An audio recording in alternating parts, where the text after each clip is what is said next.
श्रीमंत लोक कसे विचार करतात, सक्सेसफुल लोक कसे विचार करतात, रूलर कसे विचार करतात, हा किंवा एक व्यक्ती ज्याने इतिहासात आपलं काहीतरी असं मोठं काहीतरी अचीव केलेलं आहे, त्यांनी कसा विचार केला होता, हे तुम्हाला डार्क सायकोलॉजी शिकवते. तुम्हाला डार्क सायकोलॉजीमध्ये हे नाही शिकवलं जात की तुम्ही कोणाचं वाईट करा.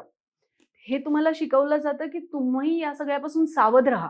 मैं अकेला काफी हूँ हे सॉलिट्यूड आहे, और मैं काफी अकेला हूँ हे लोनलीनेस आहे. म्हणजे सोशल मीडियावरती एवढे फ्रेंड्स असताना तरीही लोक एकाकी वाटतात. मॉडर्न पॅन्डेमिक हे आहे, महामारी, की लोक एकाकीपणाकडे झुकलेले आहेत, एकटेपणा जाणवायला लागलेला आहे. दुर्दैव हे आहे की खूप सगळे लोक याला शिकार होत आहेत. माणूस एकटं जेव्हा राहायला लागतो तेव्हा तो स्वतःची कंपनी एन्जॉय करायला लागतो. पहिले तर तुम्ही एक्सेप्ट करा की तुम्ही लोनली आहात. प्रॉब्लेम काय होतो की लोक एक्सेप्टच करत नाही. तुम्हाला कधी तुमच्या लाईफ मध्ये असा एकटेपणा वाटला? सगळे रिलेशन ना मी धरून ठेवलेले आहेत, मला कोणी धरलेला नाहीये.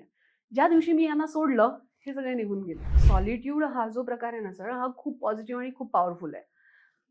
एकाकी लोनलीनेस पासून बाहेर येण्याचा मार्ग हा आहे की तुम्ही स्वतःच्या जीवनाला एक नवीन दिशा द्या. ज्यांनी एकांत एन्जॉय करायला शिकला ना, त्याच्यासारखा सुखी माणूस नसतो जगात. लोनलीनेस आणि सॉलिट्यूड याच्यापैकी घातक कोणतं आहे? मी एका क्षणी जीवनात इतके एकटे झाले होते ना की समजतच नव्हतं नक्की काय करायचं, आणि मला वाटायला लागलं की माझ्यात काही दोष तर नाहीये. स्वतः खूप नैराश्यातून निघालेले आहे मी, एकटेपणा भोगलेला आहे मी, जीवनाचे सगळे चटके खाऊन झालेले आहेत.